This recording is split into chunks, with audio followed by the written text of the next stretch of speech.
Welcome भाई। पहले पैसे दोस्तों को मैंने चाय शाह पीनी है भाई। सरवार साहब को एक जफर साहब ठीक है बाप साहब गुजरे ना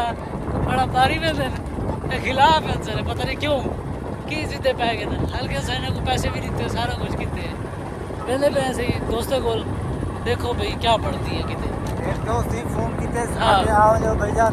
होटल दे तो चाय शाह पीऊं तो खिदमत करूं हाँ पहले पैसे से ते हुन असां मोटरसाइकिल चेक के सामने दे रहंदे बाहर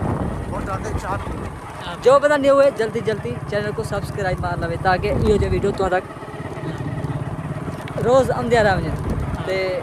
आधा वीडियो को अपना जल्दी भी रहने बाग जो असा कोई फोन किए दोस्त रैस जफर होना ना है तो को व्लॉग दे विच ओ भी मिला ले तू रैस जफर ते व्लॉग लंबा थी वजह टेंशन नहीं करनी ते आधा व्लॉग अपना ही होए रहने बाग दे वने चलो ये तो जाग लो अब सास